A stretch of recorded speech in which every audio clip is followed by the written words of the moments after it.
Good afternoon, ladies and gentlemen. Welcome to the Committee on Public Finance. Would you please introduce yourselves for the record, starting from Mr. Vikramasuriya, please. Good afternoon, Chairman. Revan Vikramasuriya, Colombo Port City Economic Commission. Good afternoon, Chairman. Harsha De Silva, Colombo Port City Economic Commission. Good afternoon. S.S. Mudaligi, Deputy Secretary to the Treasury. Welcome. Good afternoon. I am Vimal Liyanagama, Director General Management Services. Sorry? Management Services DG. Okay, Minister of Finance, madam. Okay, right. Renuka Virukon, DG Board of Investments. We're happy that you have been finally made permanent. That's right. Thank you. We've been asking for the last so many years. Very good. Amal Cabral, Member, Port City Commission. Ray Abeywadana, Member, Port City Economic Commission.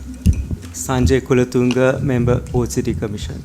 Radhika Obesekara, Director Commercial, Port City Economic Commission. Tilakaratna, Director Engineering from Port City Economic Commission. Amasara Gajtira, State Council, Attorney General's Department. Ganga Parakatia, Director BOI. Priyanka Samarivira, Executive Director, Board of Investment. Virat Vijayawardena, Director, Department of National Budget. Tarka Jayasundara, Assistant Director, Department of Fiscal Policy. Sudarshan, Director, Department of Trade and Investment Policies. Sarangan, Additional Director General, Corporate Affairs, Ministry of Finance. DST, who did you invite from the Board of Investment?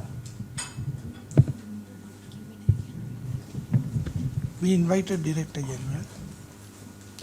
Where is the no committee members, commission members, board members, chairman who is? Chairman is not there. Huh? They don't have a chairman now. Yeah, but you have four other directors. Yeah. Only DGs. But we have requested the board No, of no, directors. who did we request, secretary?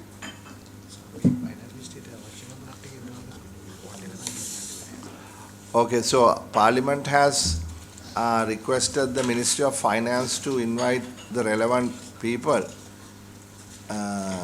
So the chairman of the commission is here and the board members are here. Ideally, you should have invited the chairman, and at least we would rather have about 3 members. There are 4 today from the Port City Commission, from the BOI also. That's our normal practice. The decisions are made by the board, isn't it? Yes. Who makes the decisions at the BOI? The Board of Directors.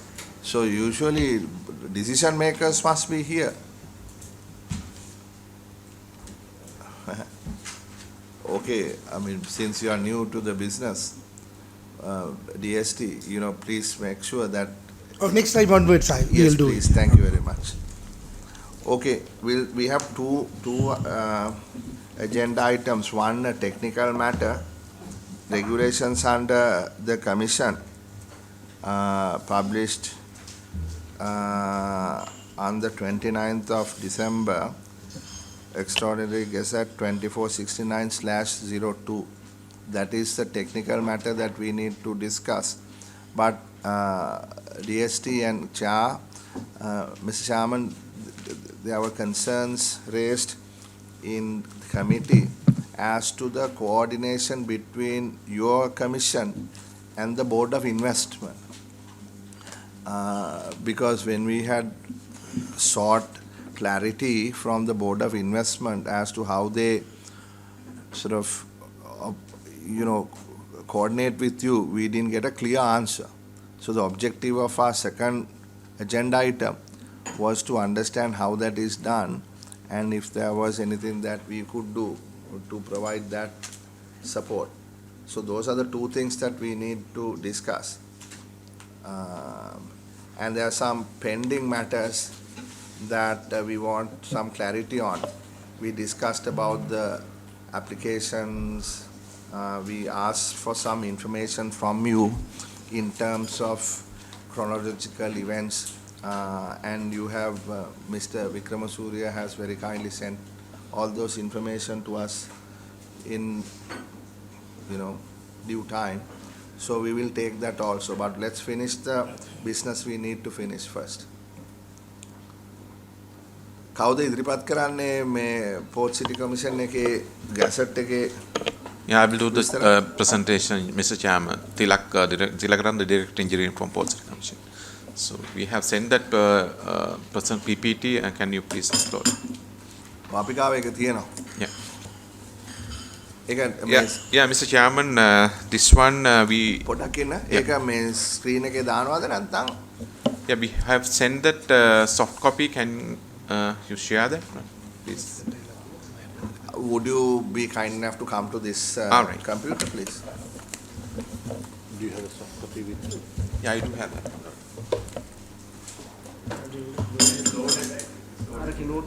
You can load it.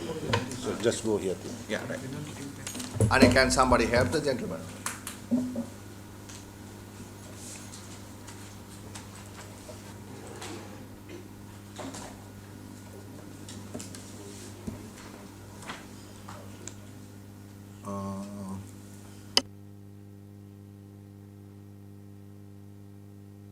While we await the technical matter to be resolved, so you are the chairman, Mr. Amarasekara. Then we have Mr. Cabral, who is a member, Mr. Kulatunga, who is a member, and Mr. Abeyawardena, who is a member. So we have 1, 2, 3, 4. Normally 3 would have been sufficient. That's our thing. Thank you very much, Mr. Chairman, because the letter that came says chairman and 3 commission members, so you were not quite sure how to interpret that, Mr. Chairman. But thank you for that clarification. So who are the other members? Dr. Parakrama Disanayaka and Dr. Harsha Subasinghe. Dr. Parakrama Disanayaka was a little busy today, and Mr. Subasinghe is out of the No, that's fine. We just, as long as there are 3, that's fine. Yes. Yeah, Mr. Chairman, we do have 6 small amendment we did for our main DCR. Basically, the first one is regarding land allocation, because as per the original land allocation, when the investor do the design for the substation for the electrical supply to the port city, they found that allocated area is not enough. Then they requested some extra land area. Then what we have done is, because we adjacent to this the site, we do have 2 public plots. Then we allocated the required land area from the public area. That is the first amendment we have done. The second one is the height, Mr. Chairman. In our development control regulation we published in 2023, we have maximum height for building. So we do have 74 marketable plots. Since it is a very well-planned city, we have given what is GFA, gross floor area, buildable area, and what is the utility demand, everything defined. And the same way, they have given maximum height. But when we fix the maximum height, we face difficulty because several investors question about this, because when they do their design, so sometimes they may not be able to stay at the maximum, because sometimes they may need to exceed that level. Then they requested some flexibility to this regulation. Then we consulted the planning consultant who did the master plan, and they also came with, because they have done a study, and they proposed to introduce some flexible regulation. That is what we have done.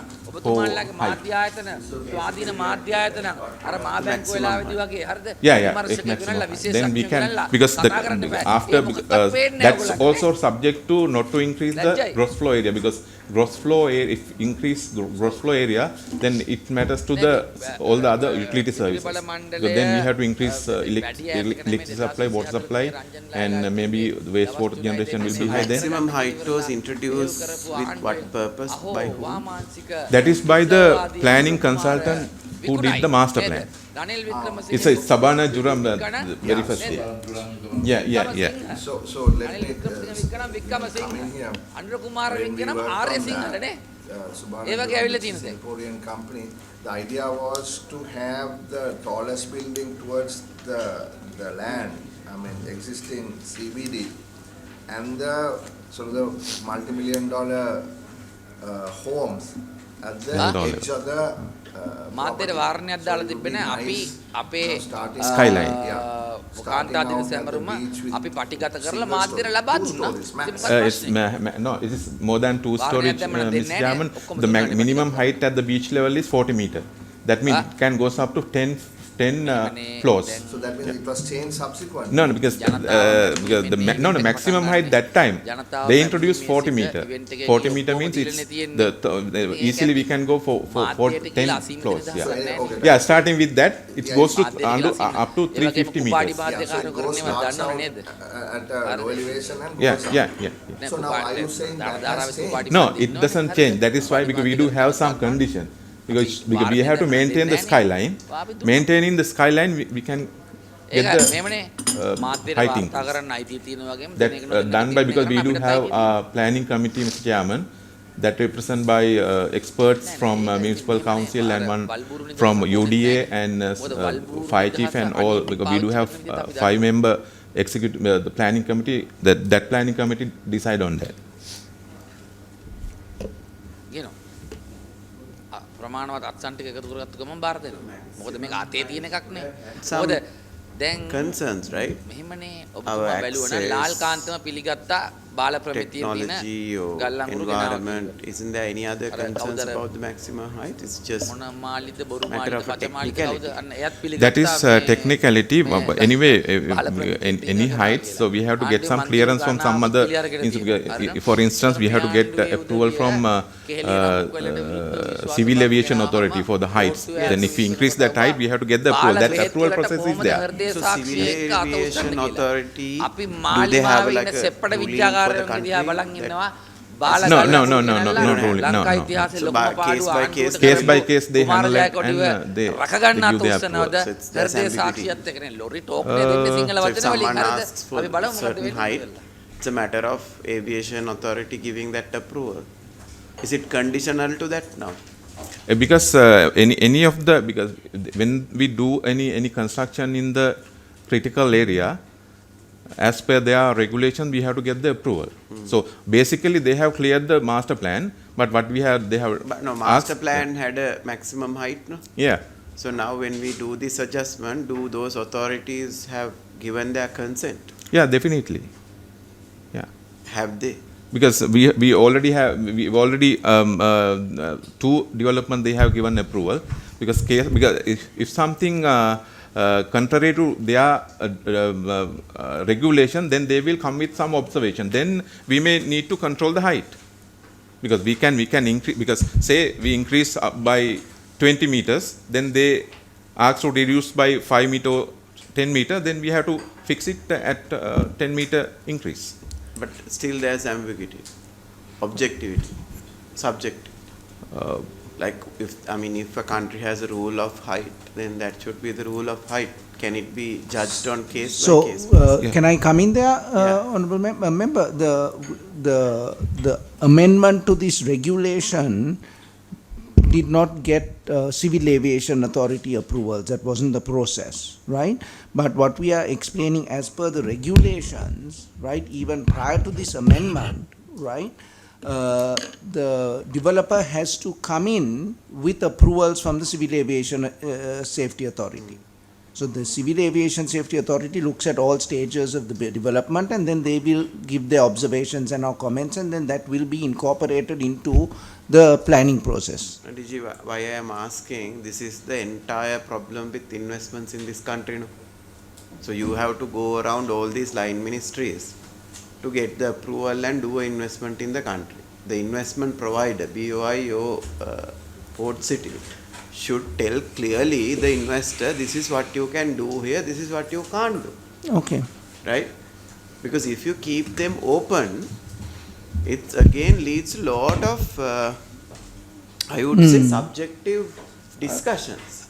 So this Okay. whole process of single window that we are talking about in future is about a particular land plot or something having all the approvals necessary and asking okay. the investor to come and set up. So if somebody is interested to do like a high building, what you would have to say is now go and talk to aviation authority and come with the approval. But that is not that should not be the way that we should be going, right? I'm just a little confused. No, I hear you then. We will take that up to understand why there was a requirement to go to the Civil Aviation Safety Authority, and then we will try and see how we can further streamline that process and whether that streamlining is via a regulation or guidance, regulation by the port city. Absolutely, and I think we will do that, member, for all the other approvals we have to go to get to see whether we can streamline it further. But so that's one. Your Right. point is Second, duly now noted. say that you said that municipal council, those technicians and engineers Yeah, are we also. do have a planning committee. Yeah, planning committee. Yeah. So on what basis would the municipal council planning committee approve? It is not municipal council planning committee, Deputy Minister. It is the commission planning committee. Okay. It's represented from municipal council, UDA, and different organizations. Okay, those technical teams. Yeah. When you decide the height of a Not only building or a size not only of, the height. size of the building, Yeah, all there the are parameters. variables. No? Yeah. Number one is evacuation. At a time of a crisis, where would you evacuate people? The number of people that you need to have in a building. Number of escalators you need to have and the speed of the escalator. These are my general knowledge. I am not a technical person. Right? And at a time of a fire, do we have the technology to, do whatever that's necessary? And these are kind of variables one would look to say this building is approved or not. So I'm just trying to understand, not related to this particular change. Now this particular committee is looking into all those aspects when we build in Port City, because we know for a fact what has happened in Colombo is not been considered such requirements. Yeah. Chief Fire Officer also one of the member Yeah. in the committee. Deputy So I'm Minister. just trying to understand. So this committee has all those capabilities and evaluation. So if they have given consent, I don't have a problem. But I want to understand the bases have been covered. So here we approve. Apart from that, we are getting a third-party expert opinion, Mr. Chairman. That also consider when we issue the planning clearance and development permit. Yeah. Just opening up the discussion so that we are covered. One day we can't say, because it's not a financial thing that we are approving here. It's basically that one day one would say it went to the CoPF also and they also agreed. But I'm just raising, when you decide on a height of a building or a size of a building or making amendment to the previous one, have you considered what was considered at that time and whether all those are true now? Further to the question what my colleague asked, he asked a specific question whether approvals have been. Now, has Subhana Jurang given the consent of this particular variation? Yeah, we got their opinion. They have given their opinion. Can we see that in writing?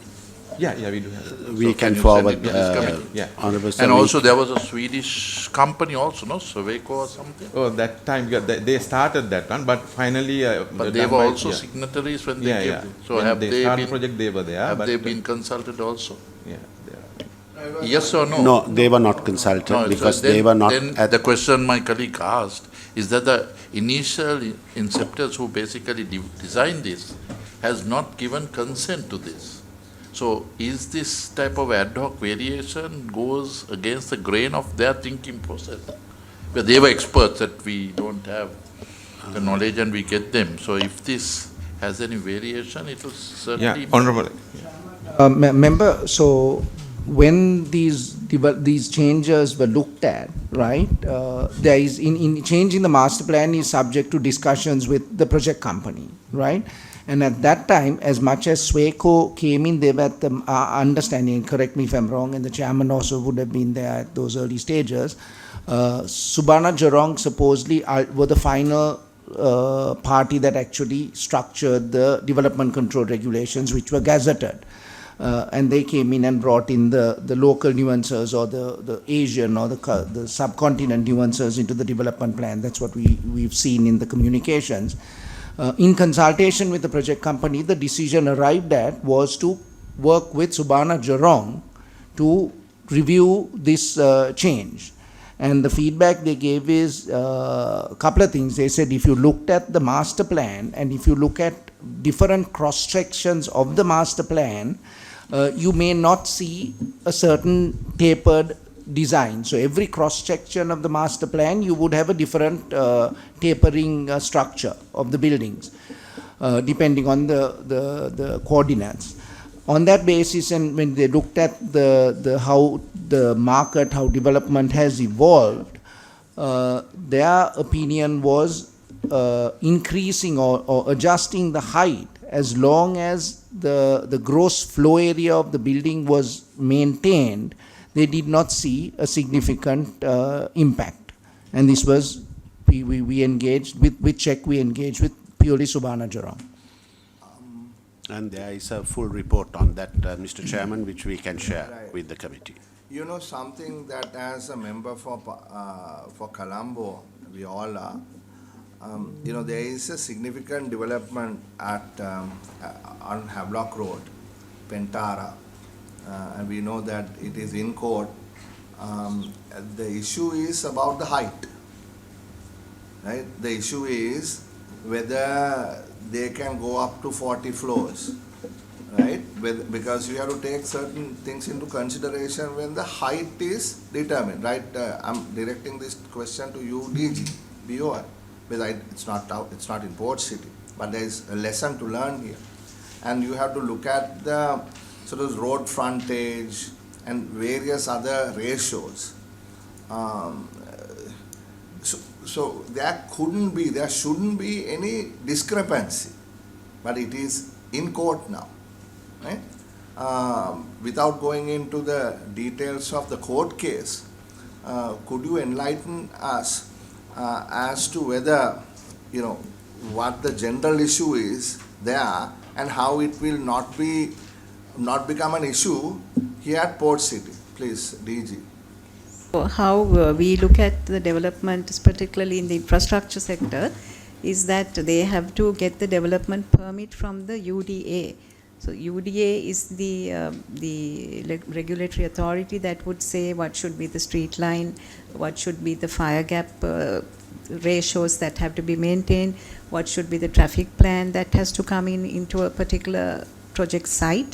So all that is the technical part is handled by the UDA, and BOI signs the agreement after the project proponent gets a development plan.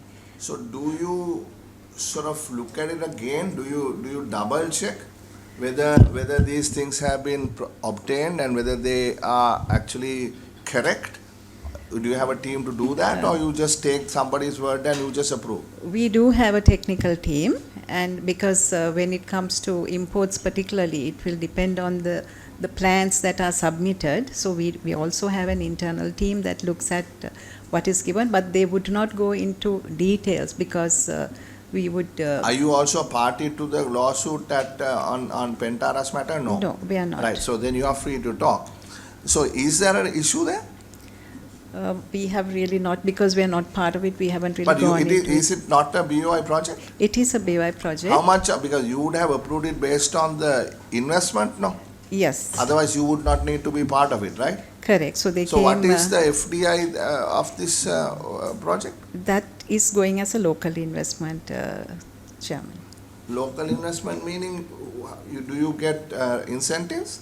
They do, because there is a category, I mean, what we approve is based on the threshold of investment, whether it is local or foreign. If the investment threshold is met and the relevant approvals are in place, any project proponent can come into the BOI and get approval. So I'll come to that later because we want to see how this coordinates. Yes, under Section 17. So that means the tax benefits of 25-30 years all these investment incentives these people get. Is that correct? Currently, they don't. What they would benefit from would be the enhanced capital allowance. And depending on the investment threshold, if it is over 50 million, they would get the PAL and the cess exemptions as well. There is no income There are tax? no tax holidays, no. Okay, we'll come to that later. Sorry, I disturbed you. Yeah. Because it was on height. So, The BUI over 50 million investment has exemption of PAL and CAL? Yes, they do. As if from when is that defined? That is under actually the Inland Revenue law. So it is available for any investor. I thought it was withdrawn after the particular problem that was the debt standstill, they withdrew all those. No, that continues under the Inland Revenue. Under the normal laws, it is available for BOI companies as well. So that's a over 15 billion investment. No, 50 million is 15 billion rupee investment. So going forward, there's no height limit based on the project with such approvals someone can do. Sorry, member, I'd like to clarify that. The height, every plot has a gross flow area, right? So that is based, yeah, so if they want to go higher, they'll go narrower. Then they'll go narrower. If they want to go wider, and there's a plot coverage as well. So the plots have, for example, 50-60% plot coverage. So if they want to go wider, yes, that would be reviewed subject to the necessary conditions or the review by the panel, the team. Narrower. Yes. And if it goes short, if it goes wider, it will become shorter. but is that the same building code that gets applied here in Colombo, rest of Colombo also CBD? I can't comment on that, Chairman. Is that the case, DGBOI? But we want to see whether, is there some coordination between the two investment agencies? These are basic things that, do you have some restriction on flow area? Or it's just height? So I believe the commission has their own Yes. rules. I don't think either of the entities has authority on this building approvals, right? It's the UDA No, or... but there is no UDA in the... To in the my post. understanding, No UDA, right? No, on the outside it's UDA. Yeah, so that's what I'm saying, Honorable Minister. I think it would be best that if there is some sort of coordination between the BOI and the Port City in terms of, let's say some investor wants to come in, right? For that investor, does that a person set up inside the Port City or outside, right? What is the outside law? Yeah, what are the, how can a person evaluate these two proposals? Is it apples to apples, or, in terms of even restrictions, height restrictions, for instance. Now, in this particular case, because it is in our area of representation, what the people are saying is, look, you can go up to 16 floors, given the restrictions or the conditions, but the allegation is it's gone up to 40 floors. So I don't know, I don't want to comment on the specific case, but there seems to be some major complication in terms of height, which is a function of traffic and road frontage and things like that. When the UDA was removed, I think they were not brought into the Port City. There was a chief planner, I think Skidmore Wings or some company. They were the ones who were basically looking at, have we got the approval from them? Because they were the chief planners when this Port City came about. to my knowledge, sir, at the conclusion of the project, it was the planning consultants to whom we went that envisaged the final plan and did the regulations. Harsha, can you look into this matter? Because I can remember those I experts that were will taken double in. check that, sir. Because I like to question my colleague Kash, because if these things happen or if the height goes up, have we got the necessary firepower in it if there's yes, a fire? but in this case, even though the height can go up, because the gross flow area cannot increase. No. It The is fire it- is restricted to No, number no. of floors that they can build. Correct. If there's a fire on the, say, if they are ready for 80 and Yeah, you've gone so up to that is 100. why in our planning committee within the Port City, the chief fire officer is a member. So this would be one of the factors that would be taken into account when the planning permission is in fact given. The fact that they come and ask to go up an additional 4 floors So, than Chairman- what was provided does not mean that they will get planning commission. Yeah. The committee consists of those subject matter experts who would look at to every So one of Chairman, those just aspects. for safety, we are saying, don't depend on the person. Absolutely. Yes. There should be some guidebook for that person. That's right. no? Because That's that right. person might change in 2 years, 3 years. The Point fire taken. officer that was in this committee is not Yeah. there in the next committee. Governor at this Yes. year is not there at the next committee. Yeah. So Point taken. always ask what, if the UDA is there, what is the criteria? That's right. If the fire guy is there, what is the criteria you are saying? Why not? Why? Yes, I think Sri Lanka needs that guidebook. That will be That's taken why I said, into- that will be because for taken into investments to account. decide Yes. whether you are going to invest or not, Yeah. it cannot be a subjective discussion with various parties. So even the aviation, it has to be very clear. Colombo City, there's a protection plan, aviation protection plan or whatever, right? Because the presidential secretariat is on the other side. You know this, right? That's correct. That's correct. Right? On now you'll have skyscrapers next to the presidential secretary, right? So what is that security plan? Yeah. And are they in agreement for all these changes to take place? Because we don't want investors to get disappointed. No? Say that we go put all these efforts and bring them down interested, saying, Port City is the next best thing you can do.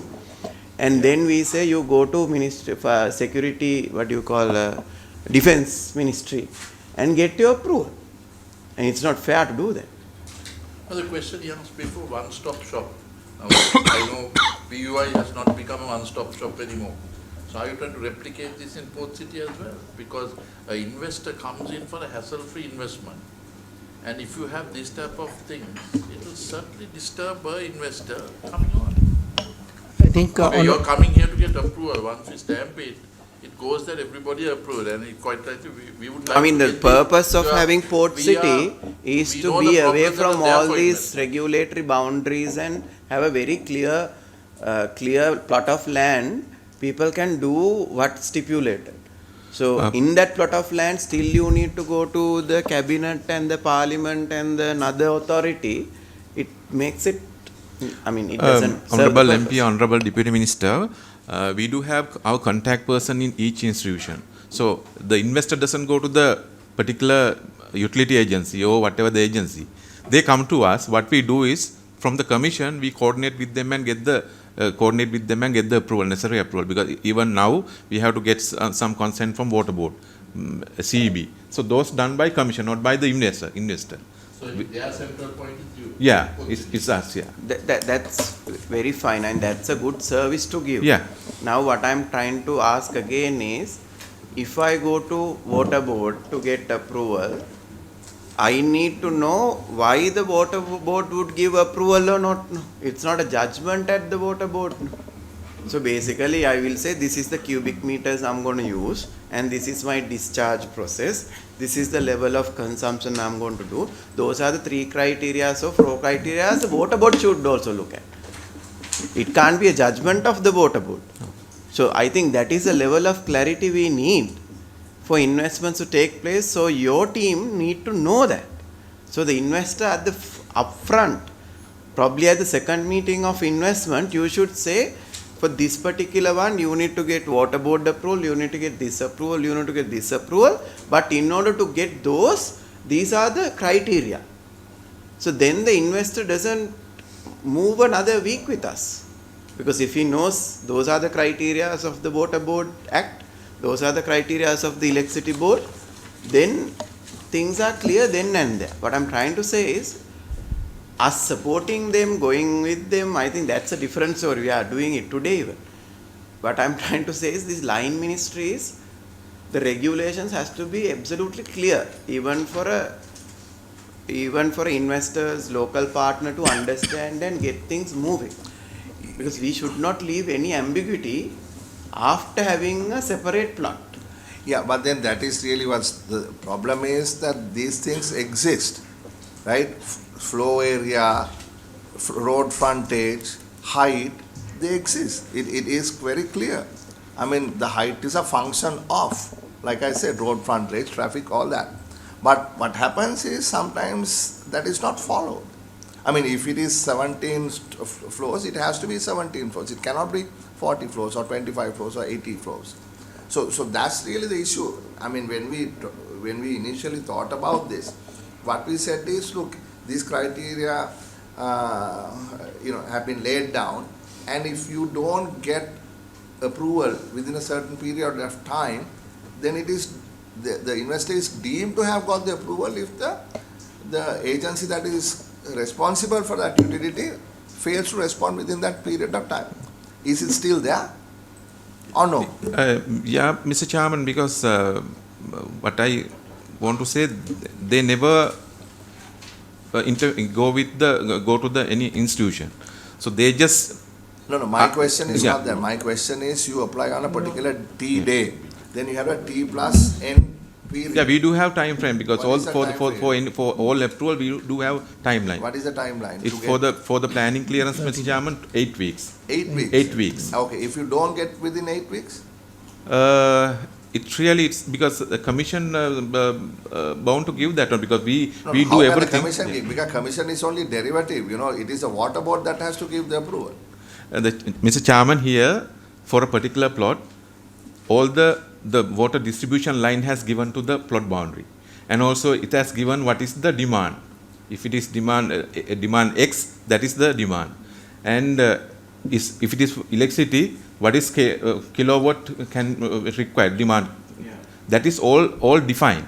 Then no need to wait till because when any construction do in the mainland, they want to go and the water board people want to go to the site and see whether that capacity enough for them to feed the development. But in here it's fixed. But whose water are you taking?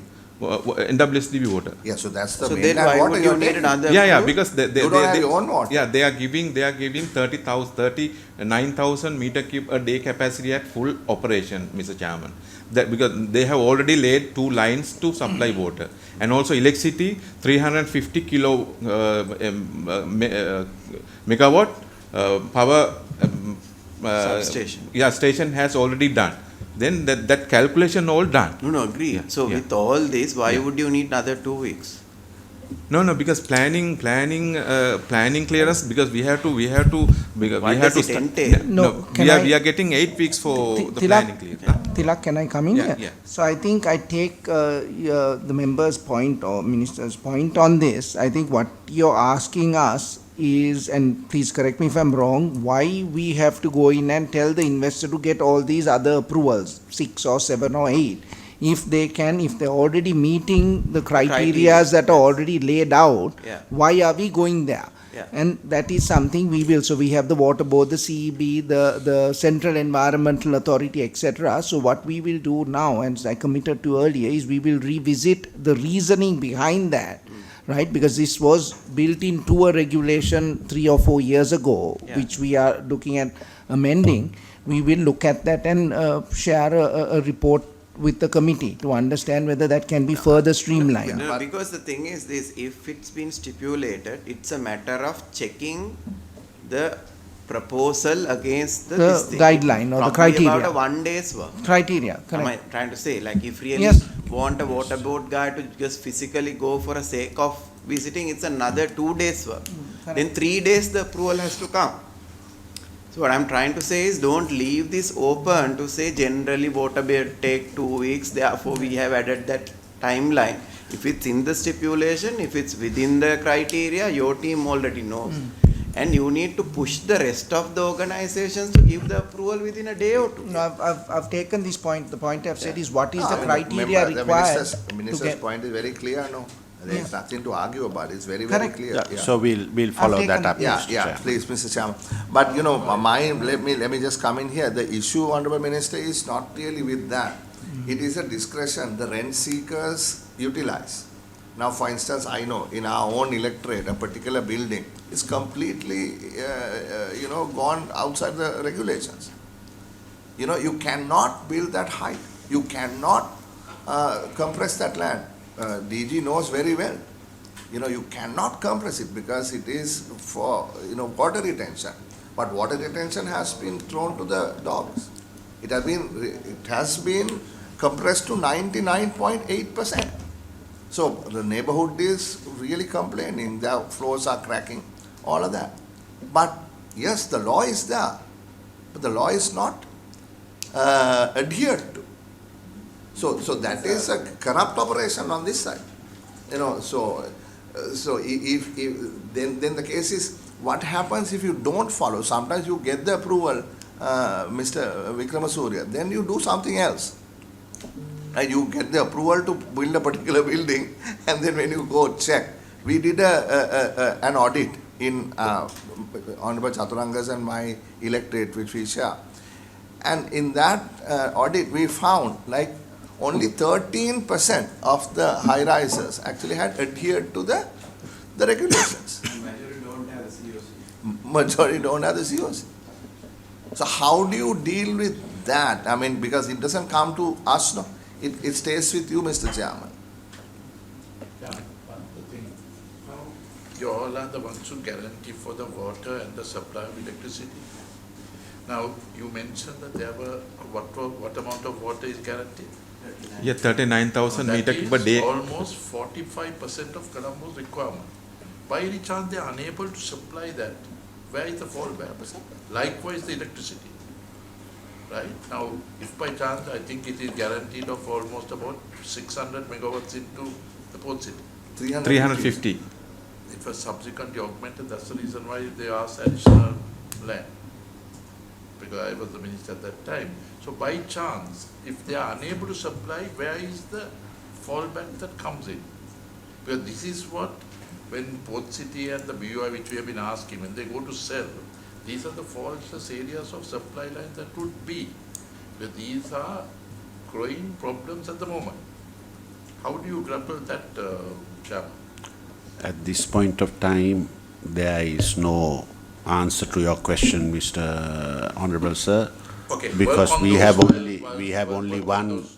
person from whom we can seek the supply, but as you suggest, we will have to look at an alternate and have a backup plan in the event the water board is not able to deliver on its quantity. This could be a good time to bring this up. I mean, the new act which is being implemented now has an opportunity to wheel electricity.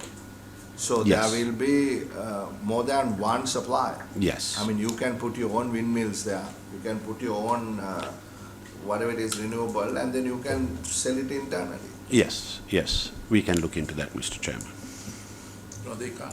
Why can't? It's a CB2 company.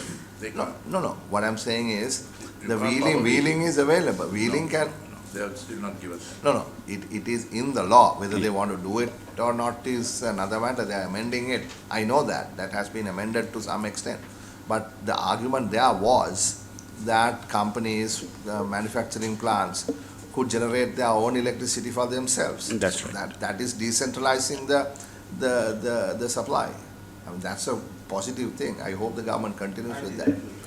I hope so. Okay. Yes, please. Yeah, next one, Mr. Chairman, the retail percentage allocated.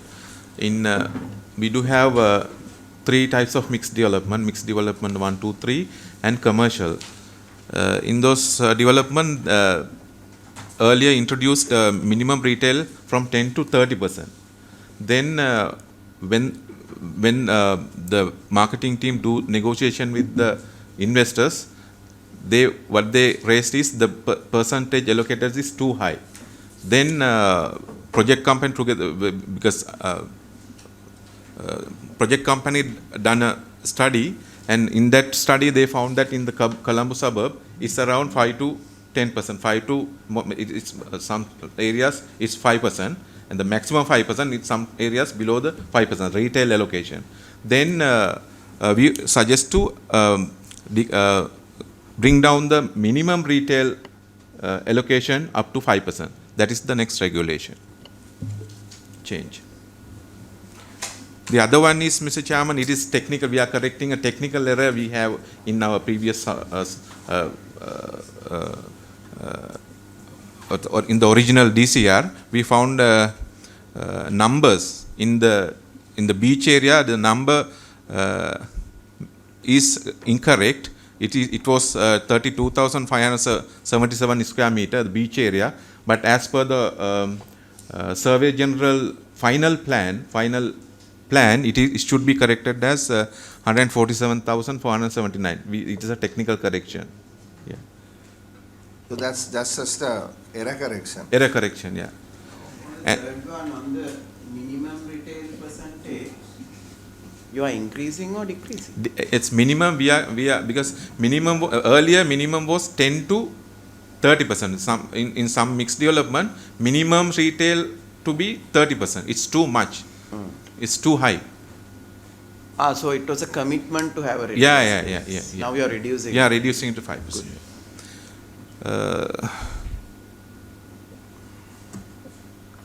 Yeah. Next one is. So, but still they can go up, right? If they want. Yeah. It's not mandatory for them to have a minimum of 30. From 5%, if they want to go up to 30%, they can do so. So the base will be 5%, and if they want, they can go up and take their own risk. That's right. The fifth one, Mr. Chairman, the land use, because we do have 13 category of land use. The one land use called cultural and healthcare. Under this category, our international hospital and convention center was assigned to this category. But the thing is, we do have, because in this complementary matrix, because we do have land use matrix, in that there are many complementary uses in particular main category, under main category. When it's come in one line, sometimes the hospital land use can go with the nightclub like that. Some complementary use comes like nightclub. Then we change that one. So we divided this line to two, because we have particular plot allocated for hospital and convention center. So then we divided it to two, and we just assigned only the required complementary uses. That is the next change, Mr. Chairman. Yeah.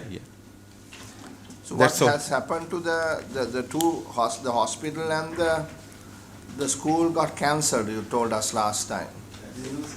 University. That's correct, Mr. Chairman. Yeah. So at the moment, we are in the process of calling for RFPs for all of those, where there is a social development project, where land might be allotted on a concessionary basis.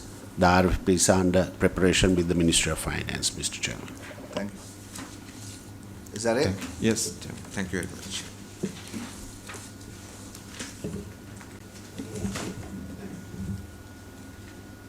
So these changes are basically related to finance and stuff. It's mostly to facilitate investments and make it regular. To give a little bit of,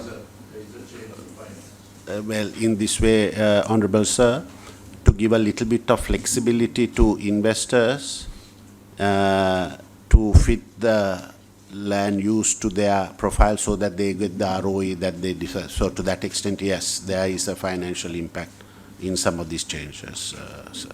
So the substation is owned by whom? CB. Finally, CB. CB will own it. Yeah. So we are extending the land. We don't give the land right, because we only give the Right of usage. Right of usage. Usage of the land. Are we charging CB for it? No. It's as a utility, FOC. FOC. I mean, this brings me to the other question directed at the Secretary Minister of Treasury, Minister of Finance. I mean, the government, to provide the utilities to the doorstep of Port City, invested large amounts of money. Public money. Public money. Public money. What is your plan what is the expected return on that? Well, how much money have we spent? I mean, Port City is selling property, they are making money. No. No, what I'm saying, no. They have to do it, that's true, but there should be some What value. is there some way of recouping that money? Because this is fast the water board is concerned, it's one unit. Once they bring the pipes to the entrance, it is up to you all, I assume, the Port City Commission to lay the pipes within the jurisdiction, right? So that is like, let's say, a big apartment complex, or big development. But what I'm asking you is, how much money have we invested in terms of treasury money in providing the utilities to the Port City's entrance? That is CB, water board, garbage collection. We don't have that figure at the moment. We can provide it. But is there it doesn't matter the figure, there is some figure X. No? Because different sectors are. No, what I'm saying is from a public finance perspective, is there some way of, gentleman at the back.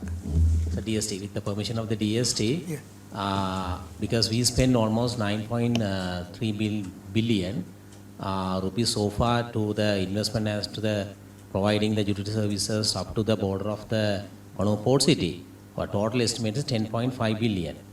So it is expected that maybe that because for the moment the project is going to completed into next year 2027 June. So far that we reached to that level 10.5 billion. So that is our total estimated investment to go to the Colombo Port City. The return, of course, as Chairman asked, according to the Act, it say when we sell that there's two category land. One is the project company marketable land and the government marketable land. So the project company, they give the lease value, the 1% of the lease value of the land which the lease out from the project company may transfer to the consolidated fund. So the government land is 100% transferred to the consolidated fund after the reduction of the deferred expenditure. So that is in the Act. So that is the expected return to the government. So then there is internally the government decides how much to allocate to now the independent power companies or water board or whatever. I guess that's an internal decision. Yeah, the water board, of course, that we have settled that 7 billion for the water supply scheme. That's a total investment. You have settled. That means the treasury has paid the water board. Yes. 7 billion. 7 billion. That is the total cost. That is total cost. Where are you bringing the water from to Port City? From the mainland. No, from where? Where did you fix pipes from? From Amatale all the way or what? That actually I don't have the idea where they are getting, but they connect. That's fine. Yes. Honorable member said that it is 45% of the usage of water. Is that correct? That's a lot. They were bringing that augmentation that Obesekarapura and all, right? 4 years for the roads were done was for bringing that. Yeah. That's So, why but that's the strange. water It's only doesn't come. it's only 7 billion because I know it ran for multiple They were years. in any case doing for Colombo augmentation, so it was only add-on. Okay, so interesting question is how much of water do we currently use in the city of Colombo? You don't know that, I don't no? have that So, I mean, statistic. is this a significant amount? Because as Honorable Ravi Karanayaka says, if it is 45% of the water that we currently use, that's a large amount of water. That's why I asked you, Harsha, of course, that was at the Not the Colombo as a whole, it's a city. Colombo city. No, The I great think area. it even spread even more. Why I asked you, it is at the fruition of, at the peak of Port City. But still, if it picks up, you have to be ready to supply. There won't be water, even the Point Channel River taken, may not be sufficient enough. Yeah, point taken, we'll look into that, sir, yes. Okay. Now, the reason why BOI is here is, Honorable Karanayaka, you are the person who really wanted this discussion as to the coordination between the BOI and the Colombo Port City when an investor comes. So we would like to know your initial thoughts. Is there some sort of coordination between the two agencies? Are you working in two silos? What's going on? Chairman, if I may add on so that they can answer in tandem, is the question I see, Port City, BOI, EDB, all of them are selling our services overseas, and it is a must. But when we are doing that, we must give you the tools to fight the investor that is coming in, because we are not the only investor that is there to attract this. So on that basis, I see Port City, which is a head start with a lot of things that are there. BOI, which should be basically having it, but everyday things are taken off, like the customs coming into your territory. So all of them are having problems. When you go to sell, what are you selling? A unique selling proposition of Sri Lanka should be able either have a one-stop or able to get approval in 2 days, or 2 weeks, like when the previous, I must quote Dhammika Pereira, when you were there, you were getting 24-hour approvals. Why? I like to see that happening.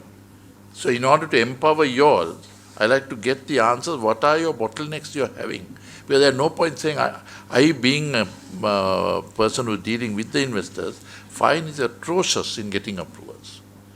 Everywhere it's a bureaucratic process. So that is the reason why I prompted you all to come and lay down what your problems are so that we can fire this. Because at the end of the day, this is the best time to attract investments coming in from Middle East. Because this is not a normal war, it is an extraordinary war, and there is a captive market we can attract from them. So this is the best time to equip yourself, and I like the answers coming from that point of view.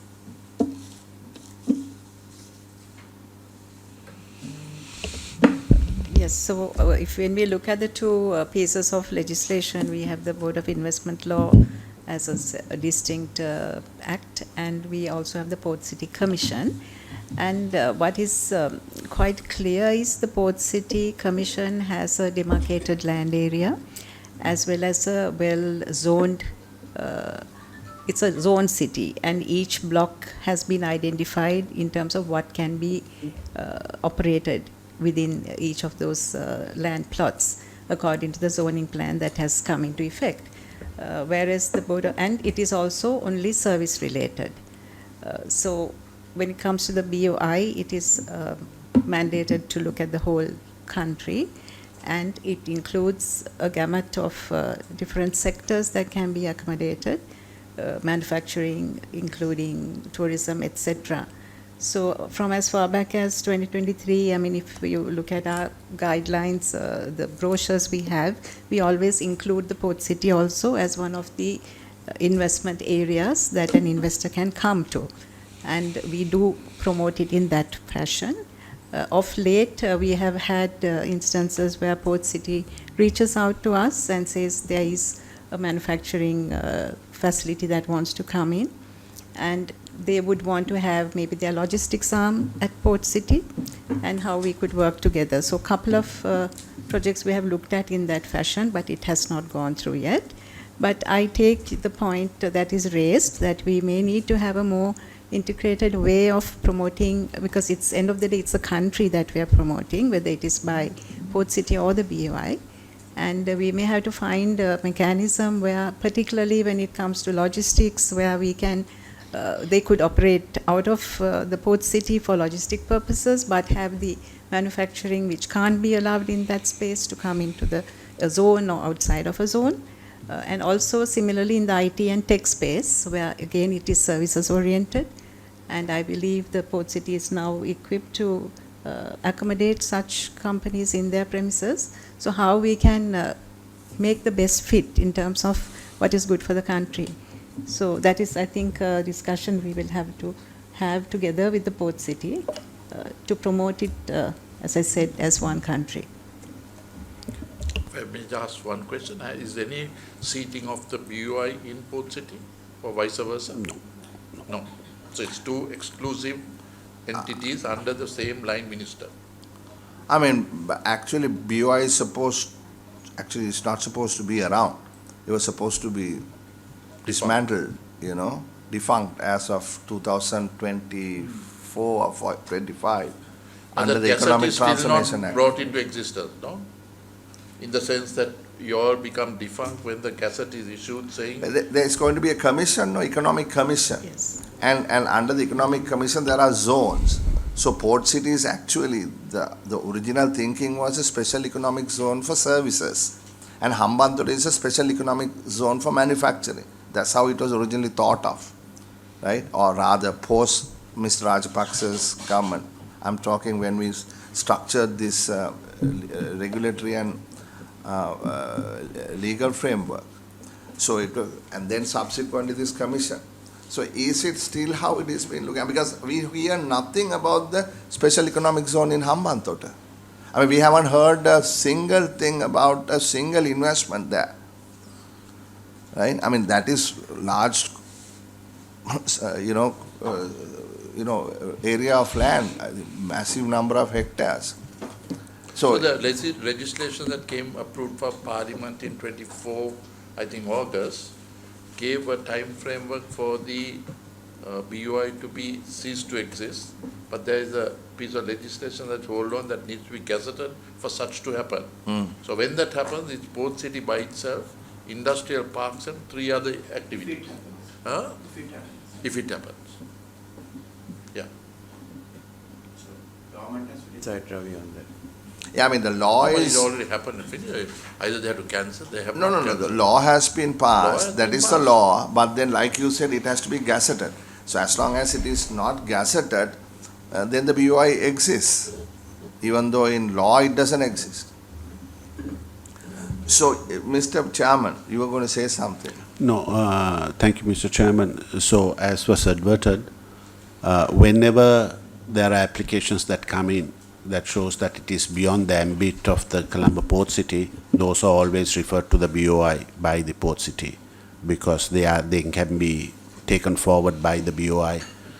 But I think now that our regulatory framework is up, the Act amendment is up, the regulations are up, and the tax incentives are now finally in place, we can have a conjoined effort where services would be within the Port City and others would be outside.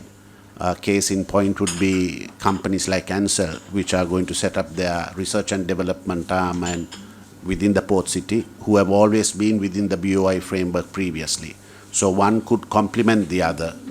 And in fact, some of the entities that are already within the Port City could be encouraged to see whether some of the other ancillary companies offshore would want to explore setting up a manufacturing entity or any other such investment outside of the Port City within Sri Lanka under the ambit of the BOI.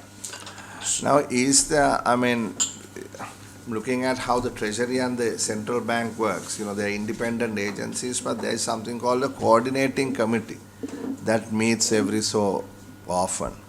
I mean, is there some formal or informal mechanism where that the two of you meet and sort of assess what's going on, or is it just an ad hoc thing? No, I think we can set up a scene where the Director Generals could meet up every 1 month or once in 2 months on a meeting and have a offline discussion with the activities that are taking place within the Port City as well as within the BOI, and see what are the areas where further work could be done, and where necessary each of the DGs could bring it up to their respective commissions. I think that might be a good idea to think that would about, be the no? best workabout arrangement, Mr. Chairman. I think, Chairman, I think the concept is quite clear. So BOI is the Board of Investment which attracts investments, supposed.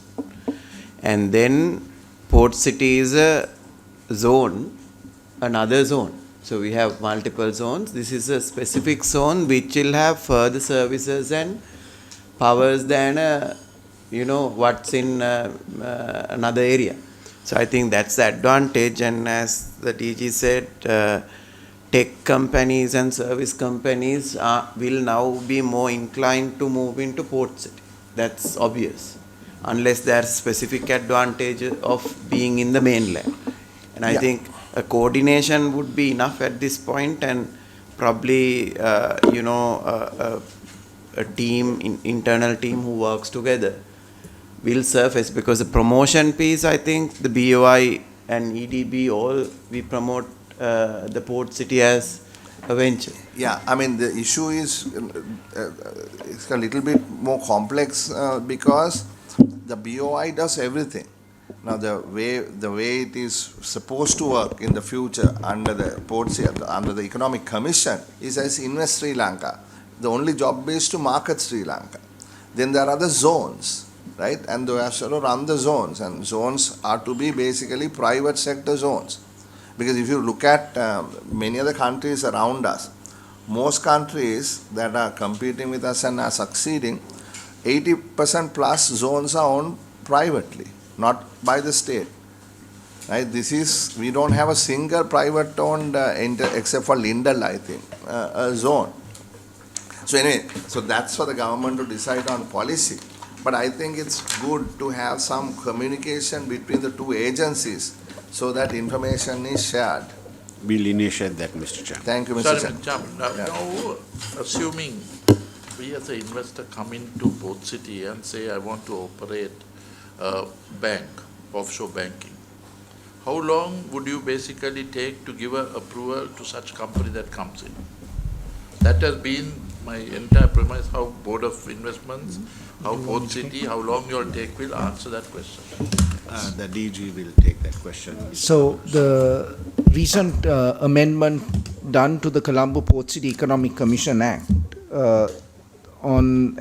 certified on the 20th of January 2026 actually addressed this. One of the biggest drawbacks in how Part 8 was structured, Part 8 of the Colombo Port City Economic Commission Act speaks to offshore banking business, was that if there was a bank currently licensed and operating in Sri Lanka, doing banking business under the Banking Act, had to come in and they wanted to put an office in the port city, right? Like they would put an office, let's say, in Shangri-La building or any A-grade building. They had to come in and get another license to do banking business from an office within the area of authority of the port city. And that license was issued as per Section 46 and 47 of the Port City Economic Commission Act. That license to do banking business from the area of authority of the port city was issued by the finance minister in consultation with the monetary board, which is now being replaced by the Central Bank of Sri Lanka. And this was something we always, sitting at the commission, we always thought was another additional layer of approval. So you take an HNB for something, example, that has been in existence for hundreds of years, right? Doing business with residents and non-residents, i.e. offshore counterparts, why do they need to go through another regulatory approval process to do something that they've been doing? And this is something the central bank clearly understood.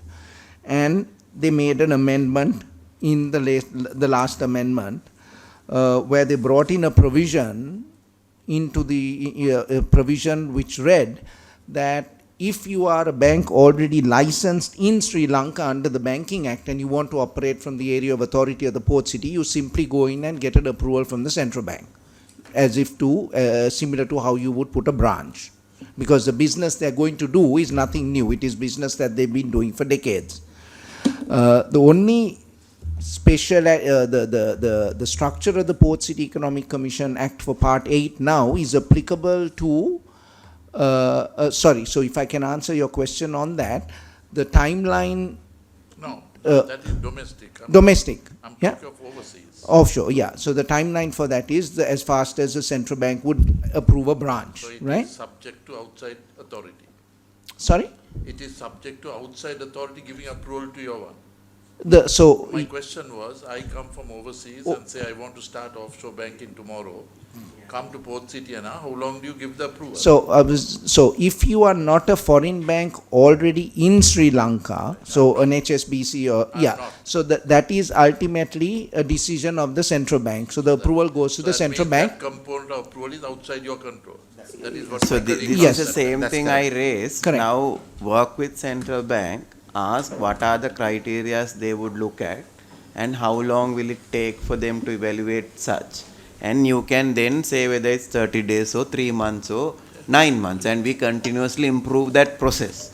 I think let's not leave it hanging to say, okay, you can come in, but it's not up to us, it's the central bank who decides. So we work with central bank to say, okay, if something comes like that, what are the things you would look, and how long will it take for you to check all those, balances, and give us a 3 months or a 6 months period, then it becomes much clearer. No? Absolutely, 100%. I mean, Now that you is can't, one area. you can argue with that. That's one area, service approvals that come into Port City, one problem. Same thing over to BOI is that when they are basically now have a approval, they want to bring certain vehicles from overseas, come to Sri Lanka and give the approval. While they can give it, they are subject to approval from the import controller.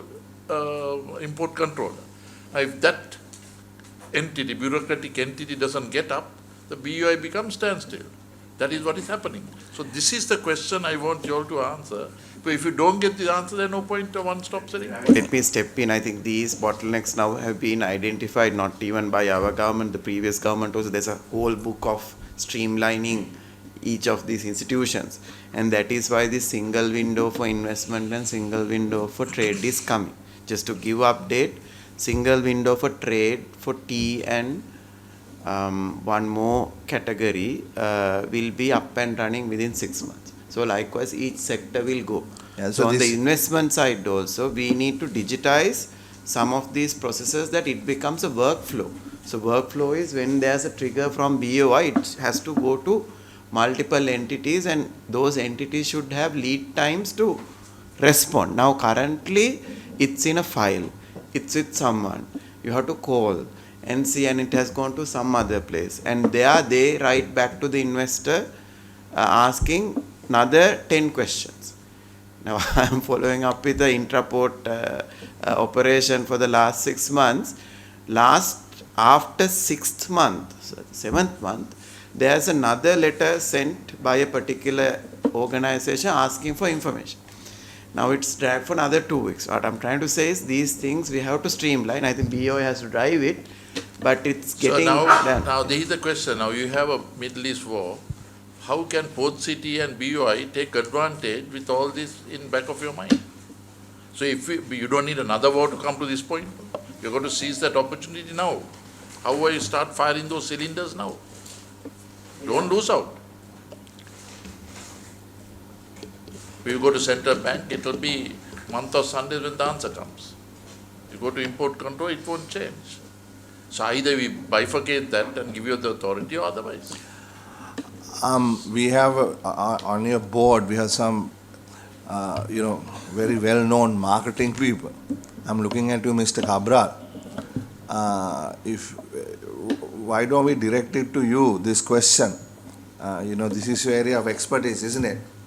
How do we sort of, given this emerging context, what's your view? I mean, a lot of people believe that this is a huge opportunity for a port city to place itself as a real alternative for some of the businesses, at least maybe 15% of the businesses, functioning out of Dubai. You have any view on that, Mr. Cabral? Yes, I mean, it is not just a port city opportunity. Obviously, it is a port city opportunity, but I think it's a country opportunity. Therefore, I think as a country, we can place ourselves as a alternative venue for investors. The port city and the BOI, in their own way, could and would make those advances, and that's something that we'll probably be discussing on what sort of strategies to adopt. But I think beyond these institutions, these special economic zones, I think this is a country opportunity as well. So that is true, but we are just focusing on a port city at the moment. Yeah, so I mean, this is 1 week old. It's not that we haven't thought about it. Now we have to sit down and have you identified any low-hanging fruit? I mean, are there things that perhaps would be easier to attract out of places like Dubai to Colombo? Obviously, the ones that come to top of mind would be the ones like the BPOs and all of those that are technology-driven, that can move fast. So in that context, I think the port city will be more advantageous than the BOI, because to move any sort of manufacturing-led industry would be a much longer haul and would be more complex. But whereas if it's technology-led, then there could be opportunities because people would be, basically it's about safety of people and businesses that would be at the cornerstone of that sort of decision. So I think whilst the special economic zones, and I repeat myself, would sit down and work out their plans, I think this is a country opportunity as well. So how long will you need to sit down and make that plan? We have been asking this for now 15 months. Well, the war is only 7 days old, so... No, that's not the question. I think Port City is supposed to do that job. And we have been asking this repeatedly. You don't need another war to be getting up to get that solved. That is that work is already ongoing. Yeah, so tell us what is it? Now there was a question asked, what is the low-hanging fruit? You mentioned that was that technical, I think I'll tech leave area. that with the DG to explain Yeah, what but sort he has of been explaining inquiry, 3 times to us and we have not got that. interest, What that you're has come specifically through. asking is a marketing strategy. Marketing, yeah, what is I the think now- they are government, doing in lot order of to get the work port at this itself, point even. Financial, insurance, these are the areas that technical, I think if you can talk about the funnel and the interest that you are getting, I think it would be surface. Mr. Chairman. I think even as we speak, Mr. Chairman, there is already over 1.5 to 2 million square feet of office space that has already been rented out in respect of businesses that are already carrying out business in the port city. Just one moment, let me just come in right there, because I'm reading part 25 of the Port City Act, section 64. There is an interim provision. That interim provision allows companies to operate out of A-grade office space on land. Now that expires in another month. Yes. Right? Now what action have you taken to extend that time? That I is haven't the- seen any legislation come to us. We are already in March. Who is responsible for that? The moment this hits 27th of May, this is done. Excuse me, Chairman. Shall I answer that question from the Ministry You are side? from the Ministry of Finance. Okay. Because that's a time interval is 2028. No, 27, 26. 20, let me 5 read years it. from 26 years. 26, interim provision and investment protection. The Yeah, that's Commission may, one. where it considers, let me read it. Okay. Necessary to do so as an interim measure, permit an authorized person to engage in business from a designated location in Sri Lanka outside the area of authority of the Colombo Port City, as may be approved by the President, or in the event that the subject of Colombo Port City is assigned to a minister by such minister for a period not exceeding 5 years on the date of commencement of this Act. Right? So date of commencement of this Act is 27 May 2021. Yeah. So we have couple of months till 27 May 2026. Yeah, we have taken the action on that and we got the cabinet approval to extend the period for another 2 years, and the act will be amended accordingly. So do it on time, right? Yeah. Because this is already March, right? Yeah, and that's we meet what? The approval they give to operate out of Shangri-La office space area, right? Yeah, so you need to gazette that, and that has to be approved. So all what I'm saying is don't have, a break in the middle. Just make sure that it gets done before the 27th of May, that's all. Please go ahead, Mr. We have Chairman. flagged that, Mr. Chairman, yes, Yeah. that's it. So, You were saying they were operating 2 million square feet or something. between 1.5 to 2 million square feet So they're operating in the in these CBD, designated areas 2 million square feet already. already. Square. So adding on to what Mr. Amal Cabral said, one of the other low-hanging fruits that is coming out of the present situation as we are experiencing in the UAE would be the immediate relocation of some of the disaster recovery officers of most of the companies that are now situated in the UAE and those areas. Good. Right. So The soft sell we have already started preparing. We'll be sharing it with the Foreign Ministry so that the Foreign Ministry can share it also with all of our embassies in the Gulf area. But do it fast. We have thought it best for it to be a soft sell at the moment for obvious reasons, but obviously the Commission will be taking steps through our partners as well as our developers to take this message to the Gulf region and to the other regions, Mr. Chairman. Yeah, there's an excellent diplomat in Dubai. I don't want to mention names, but through the Foreign Ministry. Yes, we will. Yes. Not only Dubai, but every one of those, Oman, UAE, Qatar, and all of those will be taking that. All right. So, I mean, I think we need not repeat that there is an opportunity that Absolutely. suddenly appeared We are in the alive horizon. we are alive to that, Mr. Chairman, and we'll be working as it is. Work is in progress, Okay. and we'll be taking that forward. All right. Just last two more points, Mr. Chairman. So just one on the. Where is that Port City newspaper? is a joint venture between the UDA Where the other one? and the Chinese company, right? No, it is the port cities. Sorry, it's not the Port City Commission, the Port City, whatever. No. The land of 1,600 is in the hands of UDA and the Chinese company. No, sir. After the promulgation of the Act in May 2021, the President under the State Land Ordinance or Crown Land Ordinance gave a land grant for the 460 hectares, which includes the land and the water body, to the Commission. And the Commission administers that parcel of land. But the ownership to that Chinese company has 45% or something? The UDA owning a part of the Chinese company, is that what? No. Sorry. The Chinese company, the Czech Port City has leasehold rights to certain plots of land. Right. So has that 45% landowners checked, have they brought in any investments? So their those, investment? their original investment was the reclamation. It is in, it is Yeah, but in. that's the cost they put forward, no? That's right. So It that's is why they in got order to 45%. recoup that, Have that they this brought land. any investors? So at the moment, all the developers that are now on site are the investors that they have brought, because at the government land plots have not yet been marketed, sir.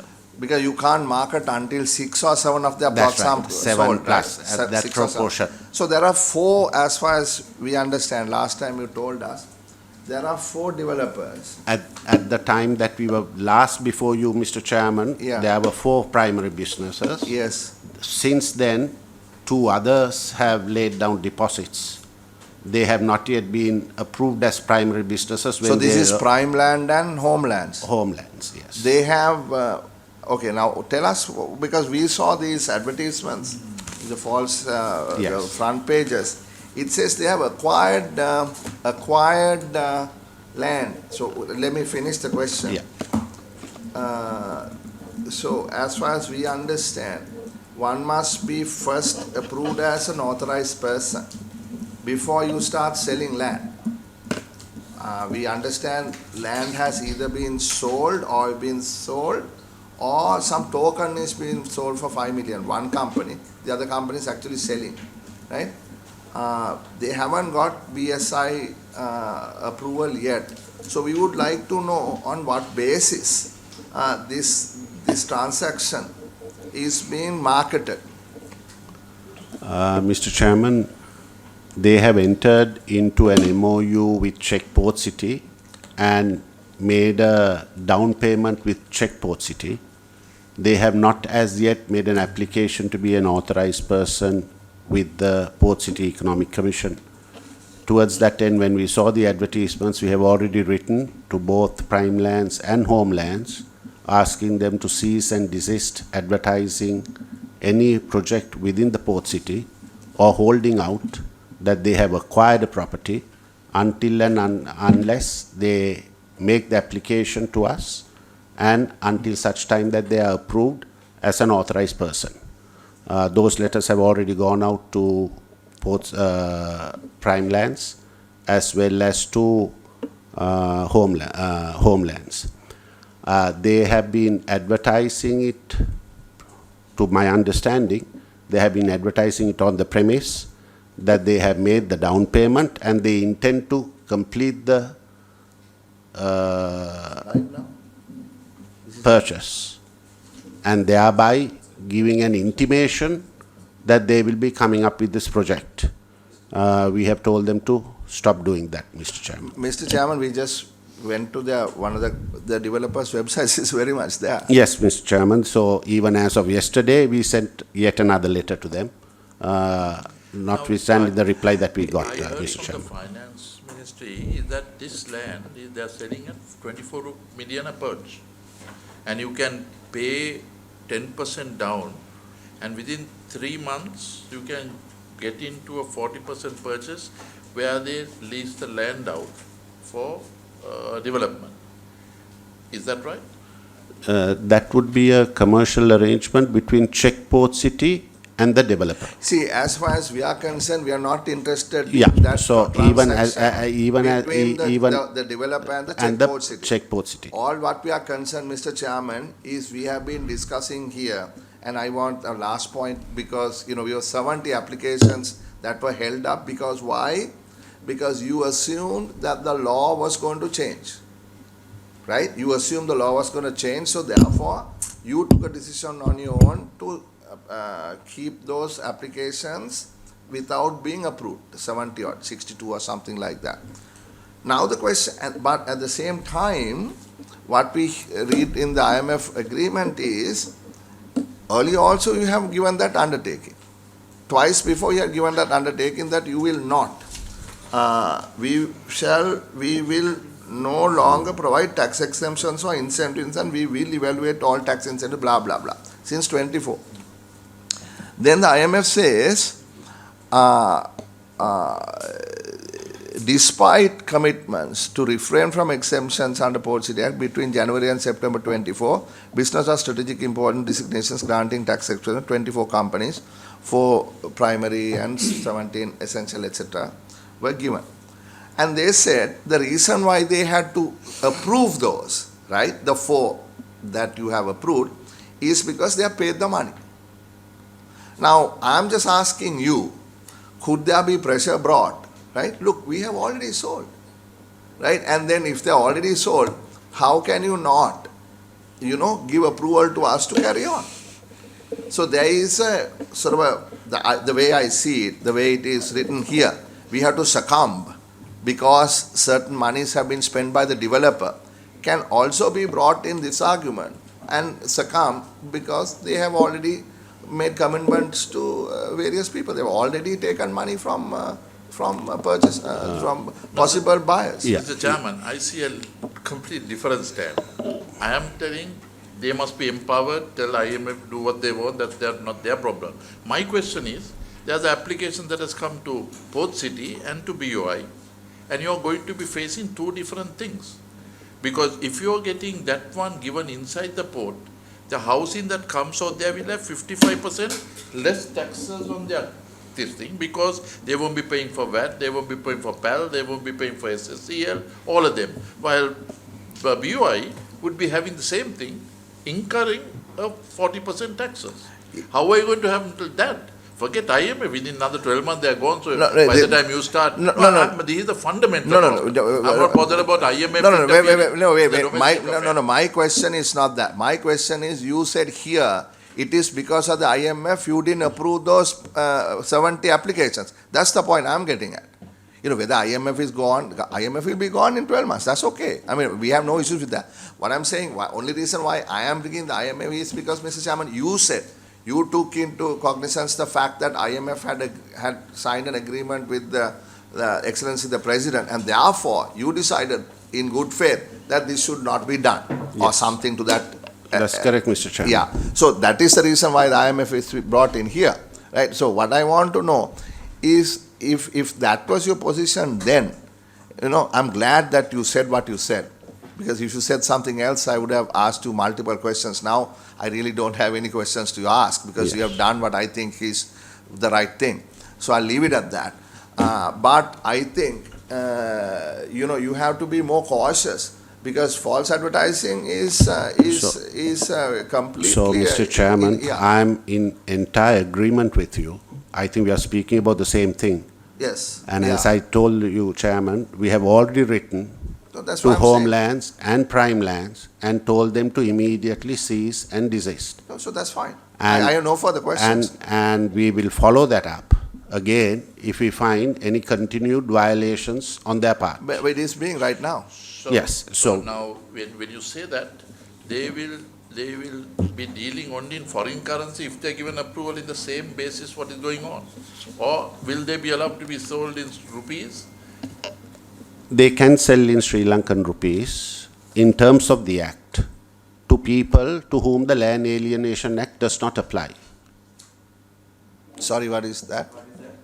In terms of the Act, an apartment can be sold in LKR to people to whom the Land Alienation Act does not apply. What- So the Land Alienation not Act apply? does not apply to Sri Lankan citizens. So if you are dealing with a Sri Lankan citizen, you can sell it, but that sale would be subject to tax. There is nothing, the profits derived from such sale would be subject to tax.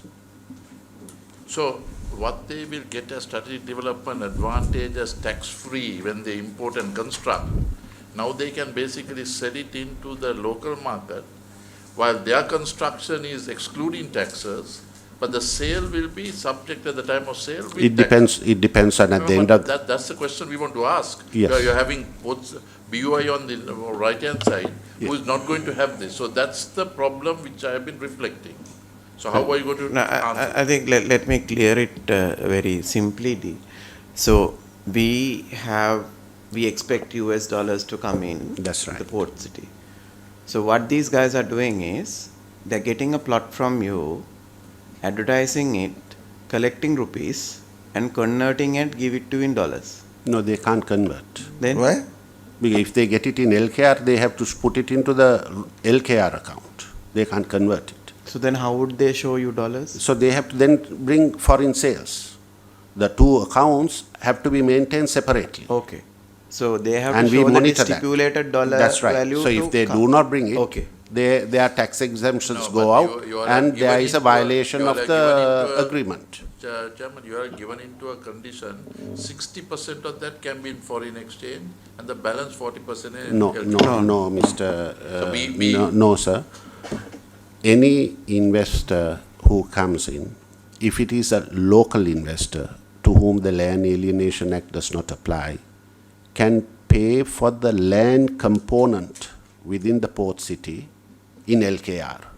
Can we now? May I specifically, just the complete? question that is in May I point just is complete? Homeland and prime land. Prime So land before they and take the homeland, people to because they are Disneyland, Sri itself you Lankan companies, can pay for the land component in LKR. That's a provision that is expressly given in the Act.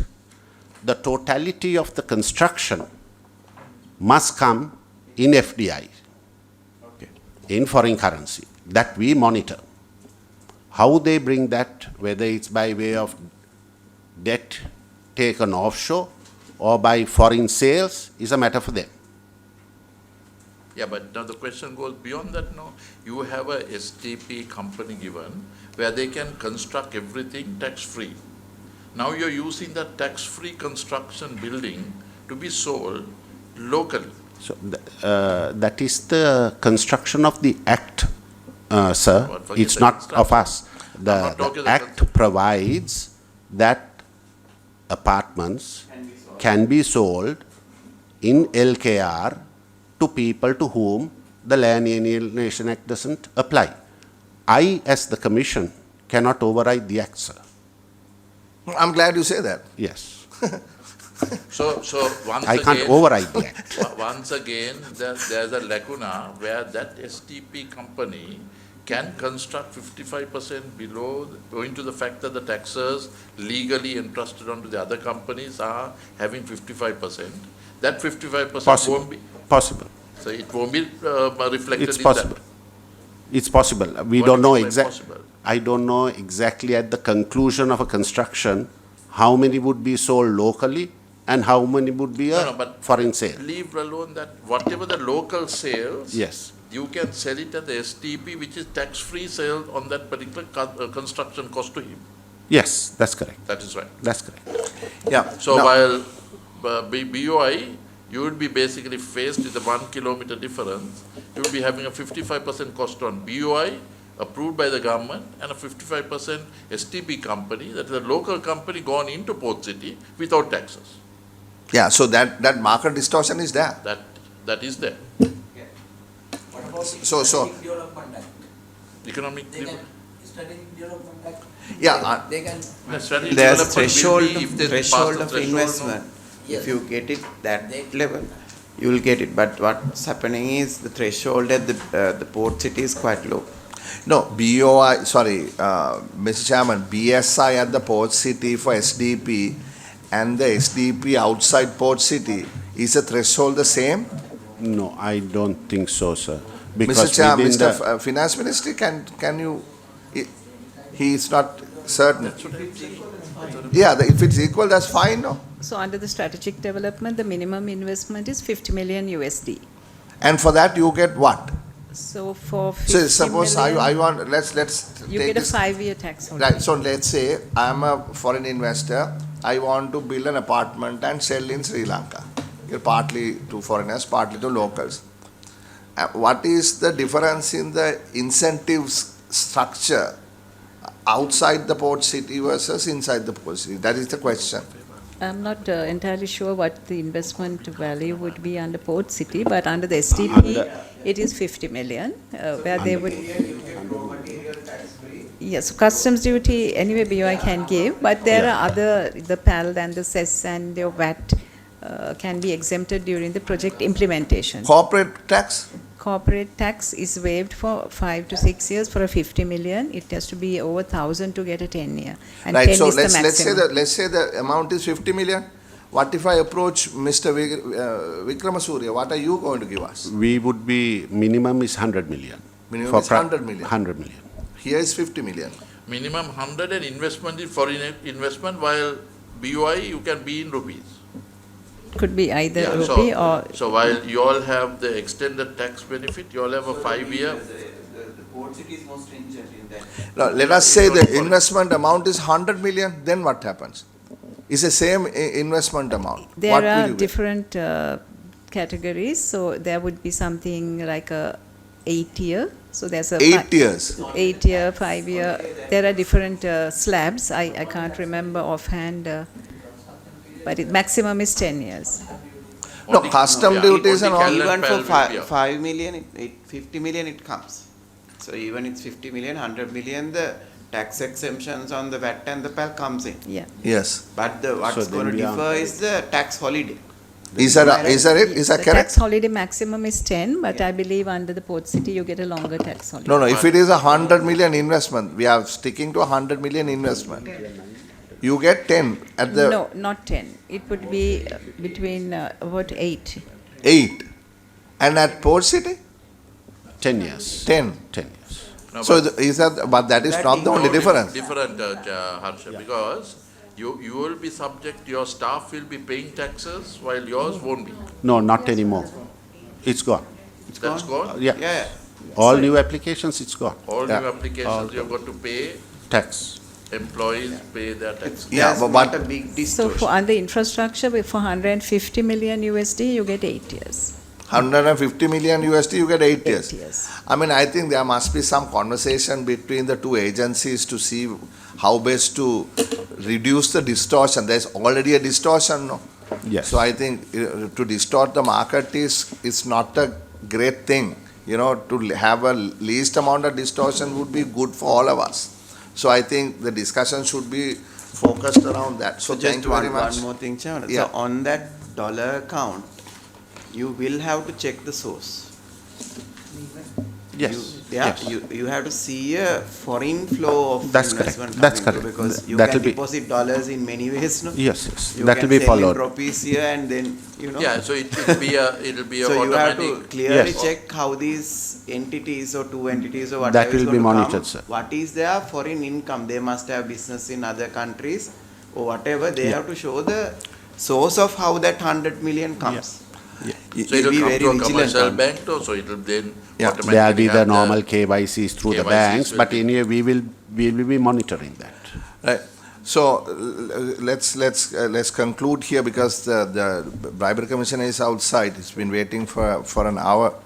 I was going to ask another question, but I'll leave it for the next time. Thank you, Unfortunately. Mr. Chair. So can we, now that we asked this and as we as legislators are confused, can you give us a similarity or dissimilarity between the two and just send it to us? Yes, we'll do that. If we, assuming it is 50, 100 and 150, what would be the areas that you have similarity and otherwise? Yeah, I think that's for construction, but IT industry also. It's No, better yes, to so have that. the three sectors, I mean, Port City will be only construction on the housing, but make it on the three areas of service industry and the construction for building. Yeah, I mean- as well as entrepot trading.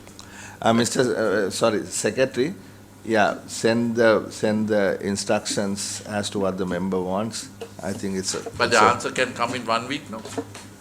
I mean, That should be the your answers, serve I mean, they're all at the Royal in this week, so give them some time for Yeah, but the next week. staff is the one who works.